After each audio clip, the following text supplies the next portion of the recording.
according to Grandmaster Masatatsu Oyama. In his book, Advanced Karate, the oldest known records concerning combat techniques are hieroglyphic scrolls from Egyptian tombs.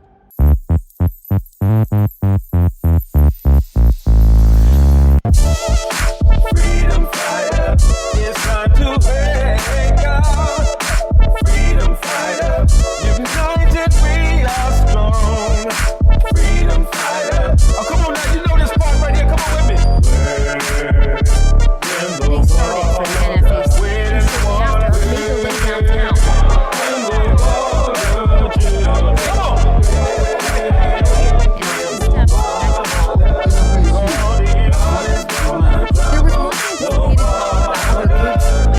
We don't respond to threats. We didn't come here to fight anybody. Our mission has been said over and over again. We are here for the protection. And aside from the gunshot that went off earlier in the day, things did stay safe. Grandmaster Jay, the leader of the group, tells us this march was part 2 of their process.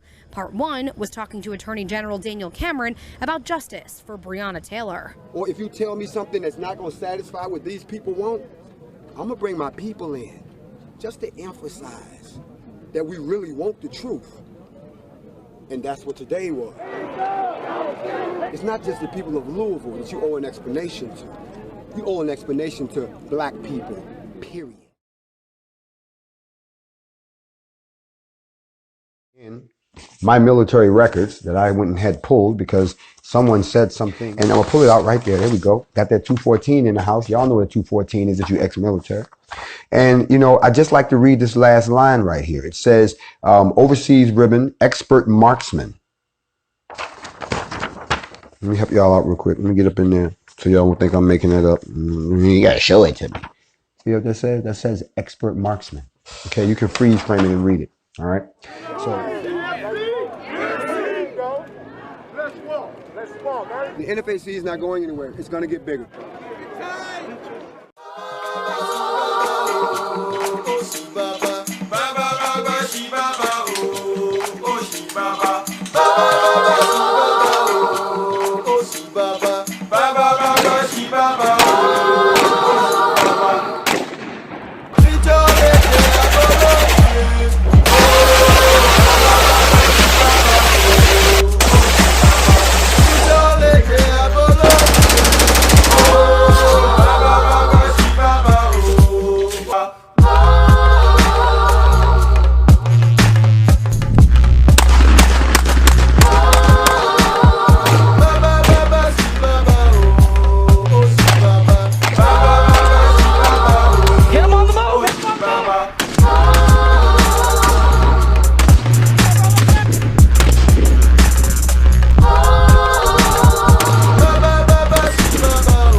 Good afternoon, guys. Good afternoon.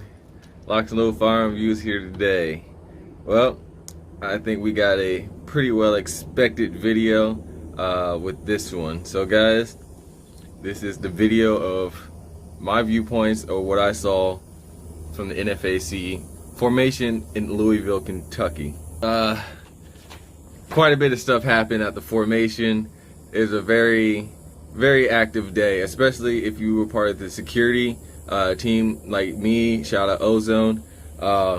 It was a very active and full day for us out there. So I'm gonna start off with, alright, why did we go down to Louisville? So we went down to Louisville to get justice for Breonna Taylor. Breonna Taylor was a young black woman who was murdered by the Louisville police. And so Grandmaster Jay had planned the formation to go down there after he talked to a bunch of the members, the Attorney General, the police, and I guess they were given the runaround basically. So we didn't feel like we got the answers we wanted to, so he made the call, and so NFAC showed up to Louisville, and of course, you know, there were threats made by, you know, white supremacists and, you know, the racist people saying this, that, and the third, but no, it's NFAC. What are they gonna do? Alright, so that's why we went down there. Like, within like the first 10 minutes of being in Kentucky, I liked it. And, you know, just going throughout the city with us and the guys, because we got there Friday, the day before the formation. So we're just going through, you know, Louisville, just seeing, you know, going to academy with our guns and body armor, walking around, looking at stuff. No, they eventually called the police, but I mean, again, it was like 10 of us in there, all body armor and guns. Like, the police get real nice and respectful. They were real friendly. You know, they asked that we kindly leave, so we were like, all right, cool, we leaving. We got what we wanted to anyway. We had to go do something else more important. Power fist. That is something really, really empowering, and that's something like that's a level of freedom a lot of black people don't get to enjoy, and y'all really should. So, with that going on, you know, more people showing up. It's just getting hotter, y'all. Like, people, like, we didn't have any left, and people were already falling out, which leads to the point which I'm sure the majority of people are waiting for and already heard about: the negligent discharge, the ND, the shot that was fired, and the 3 people that was injured. So, of course, when it's something about us, media is going to spin it in a way to make it seem like it was worse than what it really was. They was talking about shots fired. There's no shots fired. Like, no. And the second part is saying someone shot somebody. Nobody got shot. What happened was a member was feeling fatigued, and he felt like he's about to fall out. So what he did was pass his 20 gauge shotgun, which was one of the old ones, really old ones that didn't have a safety on it. He passed it to his wife, and his wife dropped the shotgun, and when the shotgun hit the ground, it went off into the concrete and sent shrapnel up, and it hit 3 people. One lady was hit in the leg, one was hit in the arm, and one male was hit up in the chest area. When the shot went off, I was over by the street somewhere, by the fire station, helping an elder lady. She was a spectator. She had overheated, and so I was over there with the police and the fire rescue people, helping her. So when the shot went off, I heard it. I got up, ran over there, and I want to give a shout out to Mr. B first. I'm put your name down here because he was there working on a dude with the chest that got hit in the chest with me, and I want to give a shout out to him because he was on point. He was ready to go. At first, when we got the dude, we thought he had got hit in the arm because we got there, we see the blood and it's on his arm. So me and Mr. B first were trying to put tourniquets on him, and then someone was like, we noticed he was bleeding out of his chest. So we opened up his shirt. I ripped off my pack and I brought out a chest seal and we put it on him as by the time the police and the fire and rescue came up. So that's what happened, guys. I was there actually helping dude.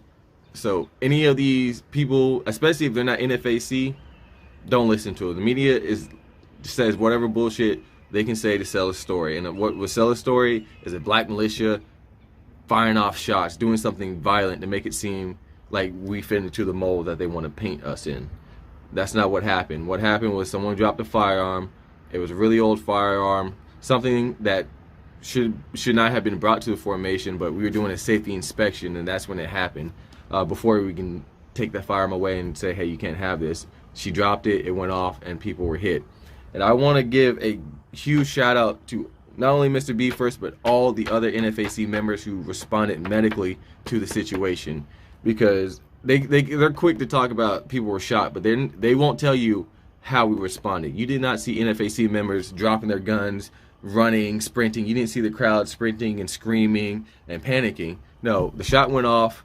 Everyone took a second to figure out what happened. Then you heard the cry, medic went out, and then we responded. When the EMS and the fire and police came, they didn't have to use any of their medical equipment on our people.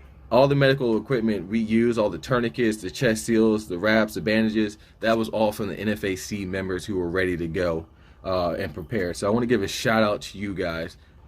Always have medical guys. Why? Because shit happens. A lot of people making these jokes and comments have never really spent time around firearms a great deal. Especially if you're somebody in the military, if you like me, somebody who's been in the military, been around firearms and the gun ranges and the training courses, you understand that NDs happen a lot more than people really want to give credit for. And yes, you train, you beat it in people's heads. Yes, trigger discipline. But at the end of the day, shit still happens, which is why you gotta be prepared for those things. Like if you look in the military, I think a few days ago, another tank accidentally shot another tank. All right. So we took care of that situation. And also I want to add Nobody else was shot because if somebody was shot, it would have been a negligent discharge of a firearm. Somebody would have gone to jail and been arrested. But because the firearm was dropped and it went off into the concrete, nobody was arrested because nobody pulled the trigger. It was nobody's real fault. Like, the gun just went off when it hit the ground. We built up. I think there was 3,500 people in the formation.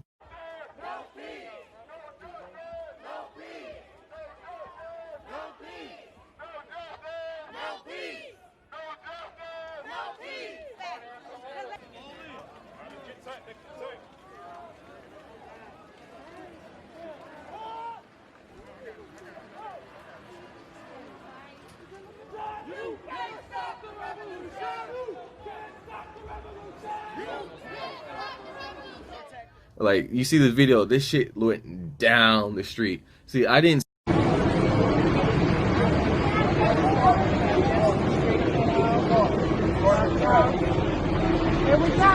see all that because I was up front in the advanced security team. So we were pushing out forward, making sure the way was clear because we had gotten reports that there were people on buildings, snipers and all that. And there were people on buildings with sniper rifles too.